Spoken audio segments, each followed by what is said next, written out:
Welcome to DocPod. Hear health. Welcome to DocPod. I'm here with Dr. Gautam Gulati, who has a bachelor's, MD, and MPH from GW, an MBA from Johns Hopkins, is the founder of the Gulati Group, the founder and CEO of the Well Home, and on that note is also a certified interior designer from the New York Institute of Art and Design. So I'm excited to talk with you about the hodgepodge there of education, career path, and what you're doing now, what you've been doing over the last several years. But know that you're also a keynote speaker in multiple different verticals and subject matters, and an expert in all of them, and a podcast co-host and producer of several different podcasts. So I don't know where you find the time, but I'm glad you found the time to be here. So welcome to the show. Thanks for being on. Well, thank you for having me. Yeah, it's a pleasure. Absolutely. So maybe just to get started here, if you can, elevator pitch. Tell me a little bit about how you got where you are, and then land on that. Maybe we can expand from there. Well, I think like most careers, my career has been anything but linear. But for the most part, you can only, like Steve Jobs usually says, you can only connect the dots looking backwards. So it's not like I've chosen the path where I've ended up today. I think it's just sort of happened opportunity after opportunity. But looking back, I can sort of see a common thread, which is at the core of what I do, I'm a storyteller. And so even when you look at the things in the world of healthcare, you look in the world of business, you look in the world of what I'm doing in real estate and health right now, everything really comes back to a common thread is we're just out to change the narrative of people's lives, right? So for whatever something is today, whatever their story is today, you're trying to make a better story for them tomorrow. And we all have different ways of doing that, right? Some use their tools of the scalpel or their medications, others use some different types of tools. And so we each have their own in terms of bettering the lives of individuals. And so throughout my career, I sort of see myself being a storyteller or a story changer, to be more specifically, utilizing whatever tools I had at my disposal. So that's kind of been my trajectory in summary. But yeah, I'm a medical doctor. I'm an internist, to get down to the more specifics. And really in the early days of the early 2000s, doctors with business backgrounds were far and few between. And so we were called upon by industry to tackle a variety of different challenges and problems that the industry was facing. And so one thing led to another. I went down a series of paths that really opened up my skill sets and opened up my eyes in terms of what's possible and how to make change in healthcare. Ended up on the speaking circuit, building companies, driving innovation, really being at the cusp of what's coming ahead. And really, currently as the founder of the Well Home, where I see a lot of overlooked innovation is looking at the intersection of healthcare and real estate. So that really is what put me in my spot today. Well, and I appreciate you sharing that synopsis. I want to touch on something as well. You mentioned, it's really about changing people's narratives in their lives and their paths for the positive, of course. And you have on LinkedIn profile your own personal museum of personal unsuccesses, which I found hilarious, but also very relevant, just because you don't often think about all of the valleys that brought you to the peak. And you wouldn't be here without some of those things. So talk to me a little bit about what maybe some of those missteps, mishaps were to get you here. Well, you know what? Thank you for asking that, because I don't think a lot of people go down this path and looking at some of the failures. I mean, innovation there's one thing I've learned as an innovator, and it is essentially it's a messy process. And success is oftentimes built off of learnings from different types of missed opportunities or unsuccesses. I don't want to call them failures, because I don't see any of those as failures. I see them as sort of ideas that weren't fleshed out enough, maybe wrong timing, maybe wrong management, maybe wrong execution. I oftentimes like to say that there's bad ideas are simply underdeveloped good ideas. And so it just requires certain massaging, certain maneuvering, maybe I'm not the right expert for it. Maybe somebody else, it's meant for somebody else. Maybe the muse has to go in through someone else for the right time. But those have really been stepping stones for me. I think I've learned, if I were to drill down into each one of those, and there's dozens of them on there, I could drill down and tell you exactly what I've learned and exactly how I've improved as a result of each one of those unsuccesses over my career. And some of them have been, starting companies, some of them have been product specific, some of them have been inside of larger companies. So really a variety of different types of mistakes that we can learn from. And I'm hoping that it opens up conversations for others to be proud of their unsuccesses and use those as really stepping stones to get to where they want to be.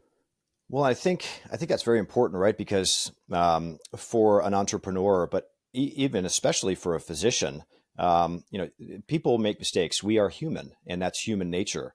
But if you're always just dwelling on the negativity and the mistake, then you're never A, going to learn from it, or B, get better from whatever that was that you were trying to create, but maybe improve upon it. Like, I mean, it's like the Yardbirds, right? You go through 3 or 4 guitarists, and they go and make 5 or 6 different. Yardbirds would be a super group, but then it was Led Zeppelin, and it was Clapton, and it was Jeff Beck, and that would have happened without what they may have called a mistake at the time, but Right. That was a stepping stone into Clapton as God, right? So, I mean, in healthcare, we don't have this. We can't use that Facebook model of move fast and break things, right? I mean, people's Right. lives are at stake, right? So you have to some degree, move at an appropriate pace and don't kill anybody. It doesn't make for a good tagline, but that's the reality. That's the reality in healthcare that we're all sort of faced with. And it's funny about it. Maybe a decade ago, I gave a talk called "We Need to Cultivate Health Artists." Mhm. And it's funny is it's still relevant today, and not in the literal sense of creating artists out of healthcare professionals, but we need a mindset of how artists think creatively.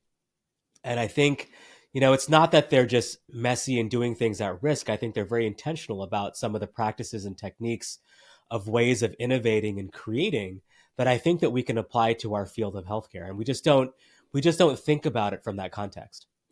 Yeah, I would tend to agree with you. I mean, there's a certain aspect of rigidity, if that's the right word, which I think is very necessary, of course, And when you're dealing with, yes, very much so. And you're dealing with human lives, whether you are a primary care physician or a neurosurgeon and everything in between.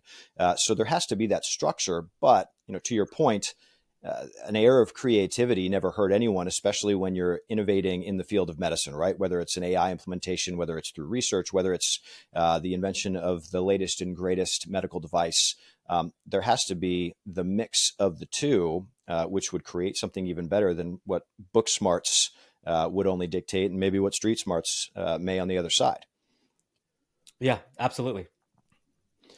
So tell me a little bit about, talking about the well home. I'm curious about this because, it's luxury interior design, but with a focus on wellness and how that incorporates into it. So I couldn't explain it if I tried. You are the the resident expert, as it were, and so would love to hear, straight from the horse's mouth.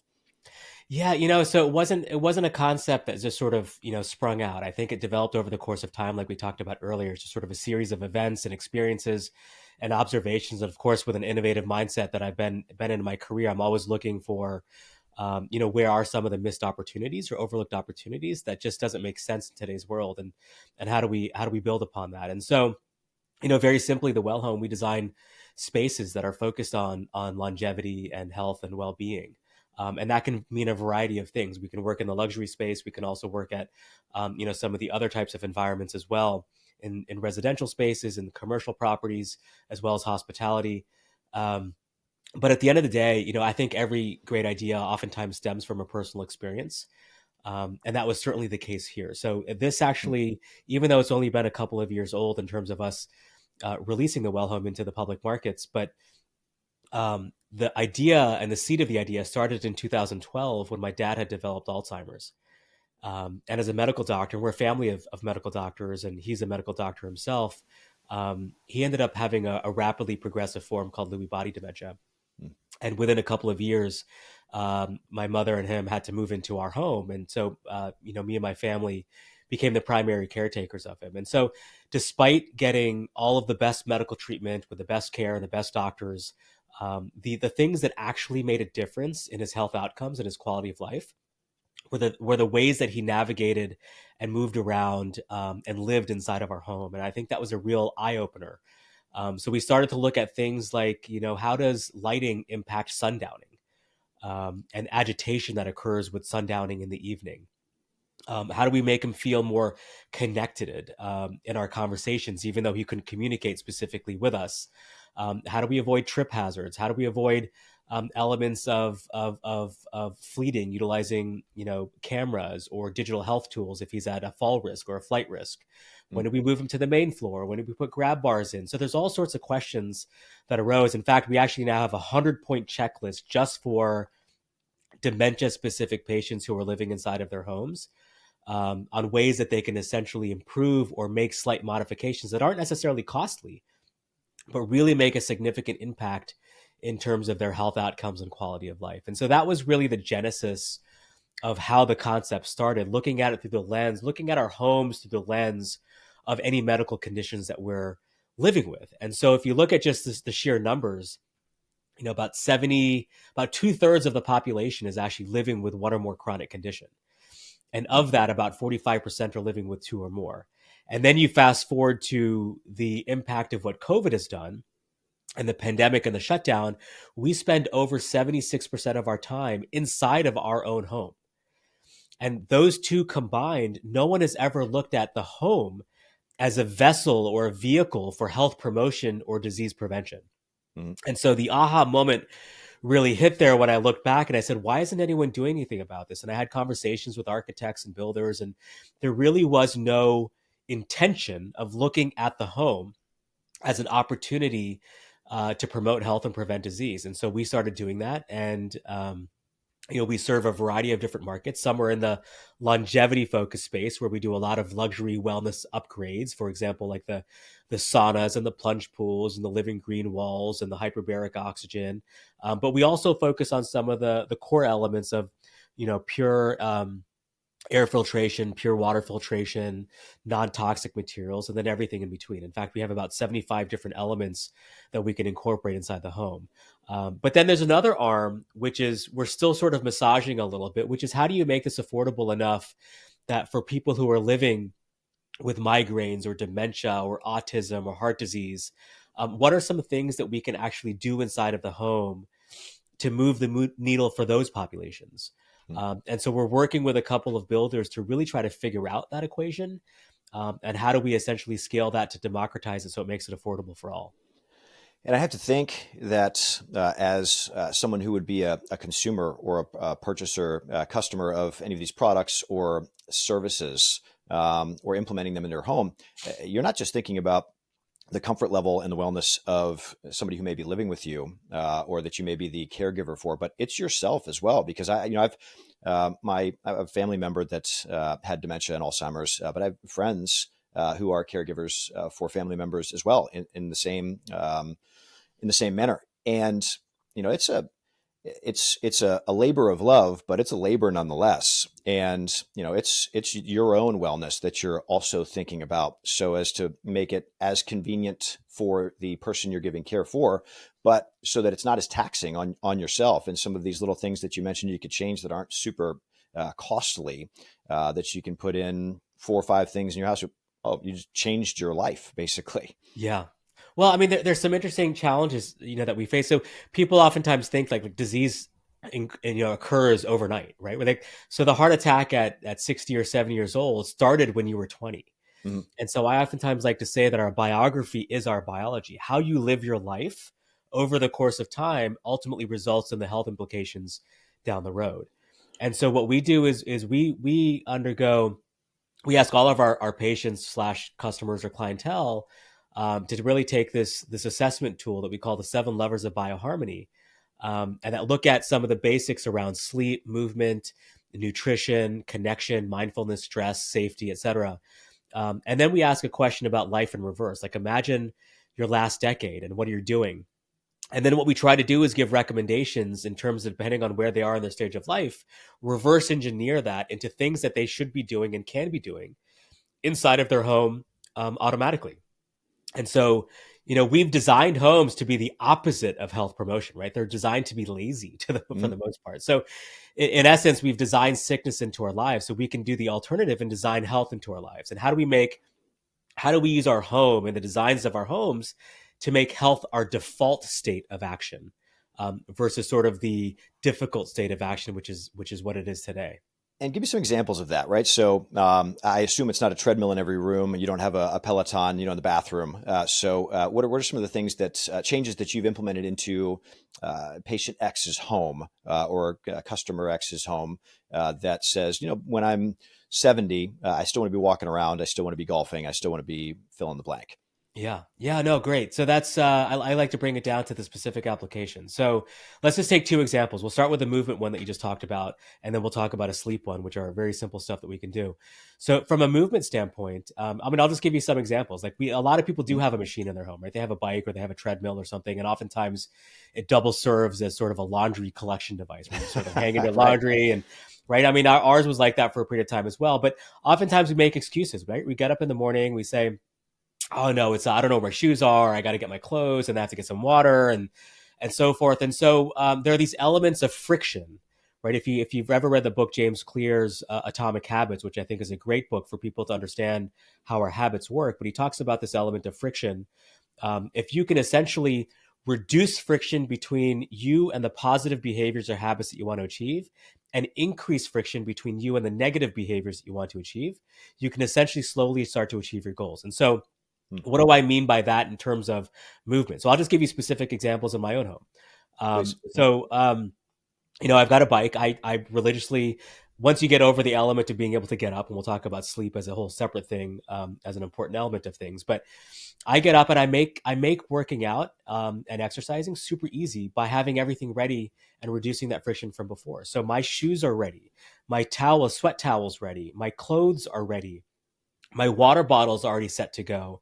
And there are things that you can put next to your exercise equipment that you're not just setting it up like the night before, right? That it's all already dedicated, ready to go. I have a sound system there because I know I like to listen to podcasts or listen to music, as I'm exercising. So that's ready to go and makes it entertaining. So all of the difficult stuff that I would have made an excuse for. And so I like to ask people to do an excuse audit. Sometimes when if you're talking about trying to work out more and use your equipment more, do an excuse audit. What are all the excuses you give yourself? And then try to remove the friction between you and that behavior by implementing things that work for you. And then I take it to a next level. For example, running is one of the things I hate doing, but I do it all the time. I do it all the time. And the reason I've been able to do it all the time is because I do what's called positive association, linking behaviors that I want or rewards that I want with behaviors that I want. And so I love listening to podcasts. And so the only time I get to listen to podcasts is when I'm running. And so what I do is that's my reward system to go out and run. But then I take it to another level where I say I only go mid-podcast to mid-podcast, because if I finish an episode, then I no longer have incentive to come out and run again. Yep. But if I'm mid-episode and I'm like, I need to finish that episode now because I'm really curious about what happens next, then I come back out and I sense it. So these are sort of the miniature or sort of, small things that you can do to really move the needle and reduce friction where it needs to be reduced and increase it where it needs to be increased, to really strike behaviors to utilize whatever existing stuff you have in your home. And you don't have to have the most fancy equipment to do this. It's interesting. You mentioned you go mid to mid. So, I'm similar in if I'm having a lazy evening and I'm on Netflix and I'll scroll through movies and I'll say, oh man, I really want to watch Inception. But then if I think about how the movie ends and I remember it, I don't want to watch it anymore because I've already watched it in my mind. So it's curious, interesting how the psychology of that plays, because if you finish something, then I got to start a new one. I'm not in the middle of it. I've got nothing to look forward to because I don't actually know what's in that. So I love the aspect of removing that friction. I set all of my gym stuff up in the morning. I'm up in the gym at 5 a.m. every morning, which for the first 4 weeks when I started doing that, I made those excuses probably every other day. And I still do it every now and again. But if I've got everything set ready to go, my feet hit the floor and I'm good. Like, it doesn't matter if I'm half asleep. I know that shoes are ready, sweatshirt's ready, car's ready, water bottle, etc. Let's go. And so I do something similar. I never even thought about, again, the psychology behind that, but that's what's worked for me without even knowing what I was doing, because I knew I would make the excuse without. Yeah. I mean, to achieve longevity efficiently, I mean, I have a very simple equation that I've actually put that's called the longevity equation. And longevity equals identity, and I'll explain what each one of these are. Identity plus parentheses, a combination of your what you focus on times your habits over a period of time. Right. So it really, there's a lot layered in there, but your identity essentially is, who do you want to become? Right. Who are you looking to do? So for example, for me, oftentimes in my head, I have this mantra that, nothing ever good happens after 9:30 p.m. I eat more, I'll binge watch TV. I'm in front of a blue screen. I'll end up getting worse sleep. If I'm out drinking, I'll have more drinks and then I'll end up eating more. Right. So I'm the type of person who will double question, like, what's the value of staying up past 9:30 for me? And does it serve a purpose? Now I do, right? When I'm hanging out with friends, it's not like I'm not a social creature. I love socializing, but like if I'm at home and I have the option of binge watching a show on Netflix or not, I know nothing's good going to happen by staying up. I'll try to squeeze it in before. If I can't, I put myself in. So that's identity. Who do you want to become? Who do you identify as someone? And over time, that then becomes routine. Now, focus, I like to take sort of the Pareto principle. What are the 20% of the things that I can do to achieve 80% of the results? Right? We don't have to make this so overwhelming that we think that we have to do everything. And oftentimes it comes down to the very simple things in life that we can break down. And then you multiply that times simple habit behaviors, like we talked about friction.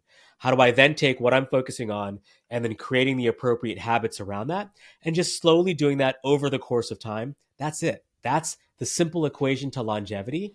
Longevity becomes very difficult when you are trying to reverse disease. Like people always are looking for the quick hacks and saying, what's the next big trick or hack that I can do to help reverse my aging? I think that's a really hard question to ask. And I think there's a lot of snake oil out there to sell you on for that stuff. I think the real big question is, how do you reduce the rate of aging? How can you delay aging? Because if we know that if you can delay the onset of chronic conditions or chronic disease, you have a leg up on everyone else in terms of longevity. And that's really the crux of why blue zones are blue zones. It's not because they don't get the same diseases that we get. They just get them later in life. Right. When they're, 90, 100, 110, but they're dying of the same stuff. They've just slowed the rate of progression of disease versus trying to reverse it. Because once you have disease, it's really hard to reverse it. Right. And I think maybe segue into, you had mentioned prior to the conversation, just talking about the wellness economy, right? And what is the next quick fix? What is the next shot that I can take? Jane Fonda video that is out. I think she just actually put a new one out. She's 90 some odd years old, but even so, what's that next thing that I can do? It's huge. It's booming with the new the Ozempic craze and with different peptide regimens, which are good and are valid, I think, and have their merits very much so. But it's a recent and booming economy as far as that's concerned, but it's much bigger than that. So. When you talk about setting some of those smaller goals to be able to achieve your larger ones, when you talk about minimizing friction, these are all things that you can do without that. But in terms of the grand scope of the wellness economy, how do those two things play together? Well, wow. So a lot to unpack there. Well, first of all, the wellness economy is probably I think it is the fastest growing sector of all aspects of the economy. I think there's a lot of people who are taking interest for a variety of reasons that have come about, some from innovations, like you said, Ozempic, others coming out of the COVID and the pandemic, realizing how important this wellness is. I think the younger generations are starting to really push back on, these fake foods. So there's a lot of good movement that I'm starting to see in terms of the wellness economy, and for good rationale that it is growing at the rate that it is growing. And now even from a real estate perspective, a lot of builders are looking at wellness as a significant part of their strategy as well. Sorry, what was the question you said was bridging? Bridging, well, not necessarily the gap, but how do you see the wellness economy as far as product and innovation in peptides, treatments, medications, but then also with what we were just speaking about, right? With any kind of a personal physical goal, with eliminating some of these things from your life. Yeah. Right? Okay. So. Yeah. Thanks for refreshing. So a lot of hype around that stuff, right? I think the way capitalistic markets work, just a little philosophy around this. I've no conflict of interest, no bias towards anything. I can say these types of things and be an honest, trusted resource for a lot of folks, which I am. Whenever there's an asymmetry of information, people will try to take advantage of others. And so when you look at traditional science and traditional healthcare, we're starting to see asymmetry of information. There's a lot of places I can go as, so if you look at a cancer patient, oftentimes the cancer patient knows no more about their cancer than sometimes the oncologist does. And so just because there's so much information, you have access to the studies, you have access to the data, that you're probably more read up on it than anyone else. Right. But when there's very little published science around some of these longevity protocols, people can say whatever they want to say and make claims however they want to claim. And so I don't want to necessarily call it fake science or snake oil just yet, because it's just yet to be proven. So there might be some rationale. There may not be some rationale. But the way I like to think about it and sort of organizing, giving people a rubric and organizing their head around it, is I have this thing called sort of the longevity wheel. And the way to think about it is along this wheel, there's real 3 core segments of the wheel. The first segment is what I call those 7 levers of bioharmony, the basics of sleep, movement, nutrition, connection, stress, purpose, and safety. Okay. There's a lot of things that you can do for free, using the Pareto principle, that can probably address most of what you need just from those. There are ways that you can move, ways that you can eat that trigger the same peptides as you would taking some sort of supplement.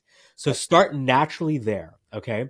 Fix as much as you can there, then measure, right? You don't know what impact it's having unless you can actually do some diagnostic tests. So there's a series of scans and blood marker and blood biomarkers and things like that you can track, measure. I use wearables, things like that, to see how I'm moving the needle in terms of those 7 different categories. And then what you do is say, okay, what am I still not achieving? And where are the gaps? Despite what I'm doing, where are the gaps? There's still going to be gaps, right? I still might be deficient in certain vitamins. I might be deficient in certain sleep parameters, or for whatever reasons that might be. Then you start going to some of the innovations around it. Okay, what do I need to supplement with? Do I need to do stem cells? Do I need to do peptide therapy? Do I need to do hyperbaric oxygen or contrast therapy with hot and cold? So those are the interventions that you can now start layering. And that's the 3rd segment of the wheel. But most people start with that area first. Right. And that's the wrong area, because that's not going to fix anything. That's like the temporary fix that is not going to solve. You ultimately have to get to the root cause, try to fix that as much as possible, and then layer up to the end of the wheel. And looking for what's the right solutions around. So that's kind of how I think about it. There's so much stuff that we can go down the path in terms of what's real and not real from a lot of the innovations occurring. And I'll be honest, the answer that's going to be to most of that is we just don't know yet. I would say you're exactly right. Most people start in that 3rd part of the wheel, but forget and/or don't think about and/or maybe just ignore the fact that it's going to have to be behavioral and life changes that will make it kind of a long-standing result, right? So if you take the latest and greatest weight loss drug, whatever it may be, right? You're taking that to lose weight. But if you're not changing your lifestyle, if you're not making those small changes and exercising and eating better and all the other things that go into that, then once you're done with that protocol, you're going to go right back to it and probably worse. Yeah. And so nothing changed other than you spent a bunch of money and bought new clothes that you can't wear. So, and you know what? Nobody wants to. We're as human beings, right? It's just in our biology. No one wants to put in the work. Right. That's just how we operate as human beings. I mean, there's this great book by Morgan Housel called "Same as Ever," and it talks about how there are certain behaviors that are very predictable. That we know humans to do, right? And so health is one of those things that if given a choice, we as humans tend to, prefer and deviate towards a thing that's probably worse for us than better for us. It's because and so, I know that eating something good is probably going to be better for me in the long term than eating something bad. But in the moment we justify it, right? We're like, I'll work out twice next time, or I'll do, we're really bad as human beings at the marshmallow test. Are you familiar? You're familiar with that? I'm certain I know what it is, but I'm not specifically. Right. I mean, so the marshmallow test, just to sort of, for those who haven't heard of it, is really a study. It's probably one of the longest standing studies done in some time, but it was done in the context of trying to understand what are the characteristics that make people successful versus not successful. Mm-hmm. And they ran a little study, I think it was in Stanford, where I think it was the 60s or 70s, where they brought in like 4-year-olds. And in the room, they had basically in front of them, they had a marshmallow in front of all of them. And they said that they had to step out of the room to take care of something, but they'll be back. And if they could just wait until they come back and they didn't eat that first marshmallow, they'll give them two. Right. And so it's basically an element of discipline. And then they tracked them over the course of years and decades. And they found out that those who had the discipline to not eat the initial marshmallow and wait for the second had larger chances of success down the road. And so we as human beings, just the crux of that in terms of healthcare is that we're not good at that test when it comes to our health, right? Like we will tend to take the vice now and deal with the consequences later. I'll eat the dessert now and I'll double work out later or something. And that's just our human behaviors. We just naturally function that way. And oftentimes that later doesn't come, whether you're disciplined or not. I mean, case in point, I had a bag of True Fruit last night, and I was like, maybe just don't eat the whole bag, Jeremy. And I did. I was like, you know what? I'll work out an extra 20 minutes this morning. Got to the gym at 5 a.m., was in the middle of a workout, and I thought, I've got 3 or 4 things I have to take care of. I had to leave early. So there goes that. And whether it's circumstantial or you just don't do it, odds are that whatever it is that you say you're going to do to make up for the now isn't going to happen anyways. So it's very discipline oriented to not do that. And I'm a glutton for punishment, and maybe not a glutton in general, but even so, now I got to go work out tonight again. Yeah. And, so part of this and understanding the reason I read all that stuff and try to understand our behaviors as human beings is I'm not trying to put blame on the individual, right? It's not someone's fault that they're not being able to achieve or accomplish it. And so my job for example, through the Well Home is to figure out how can I passively design, these environments inside of your home to make the natural state of what you do a healthy state. And as your default state. So how do I make movement more natural in your home without you having to think about it or having to make it a burden? How do I make nutritious meal planning a natural state versus a burden, right? So there's things that you can organize inside of the kitchen, the layout of the kitchen. How can I make, social connection with the children and the family more of a priority versus everyone coming home from school and work and being on their devices, right? So there are things that you can do that are very subtle that don't necessarily require such, the difficult work of having to be intentional and motivated to do it and so forth. So how do we make that as a passive design as part of our home? And that's the bigger challenge. And I think probably what gets in the way of that a lot, or maybe even just from taking that first step, is seeing the end and saying, well, that the road is way too long. I don't know if I can get there because of the journey. And then you just don't start, right? So, understanding what those small first steps are that you mentioned are sometimes very simple, very cost effective and efficient, and that you can implement today. And then in 6 months, 6 years down the road, you can go golfing if you're 70, right? You're mobile, you're healthy, your blood pressure is low, all of these other things, while not saying, oh, I can never do that because it's so far away. Well, today is today, so you may as well do it. Yeah. Yeah. And what I'm starting to also love is people are really looking at wellness as a social element as well. So there's a lot of these wellness retreats that are popping up, and we're designing a couple of ourselves, the programmatic retreats around sleep health and gut health and, women's health and menopause health. And so it provides sort of a great social structure where people can learn together, experience it together, and then it gives them the tips and education to go back home and continue what they've learned in these retreats. And so you're starting to see a lot of these prop up in existing resorts, but also, we're designing a micro hospitality retreat here in Middleburg, Virginia, which is going to have all that programming in it as well. So it's a good way to sort of take those learnings, do it as a social construct with your friends or your colleagues, and then bring that back home. Well, Dr. Gulati, we've covered a ton of information in a lot of different areas. I think I've got probably 6 or 7 more episodes and meetings in us, and would love to have you on the show again. So where can we find you, whether it's online or any other area to search up Gulati Group or otherwise, or the Well Home? Yeah, well, I'm trying to be very intentional about just focusing on a few. So LinkedIn is probably the best place. You can go to just look up my profile, Dr. Gautam Gulati on LinkedIn. Dr. Gautam Gulati on Instagram is also there. Through there, you can find the Well Home stuff as well. But if you just go to www.thewellho.me, I know it's kind of strange, but the Well Home, Mhm. the Well ho.me, and you can find information there on the Well Home. Well, perfect. Well, it's been an absolute pleasure, and please everybody go check out the ho.me and see Dr. Gautam Gulati. But thanks for being on the show, and appreciate the time here. Okay, thank you for having me. Enjoyed it. Absolutely.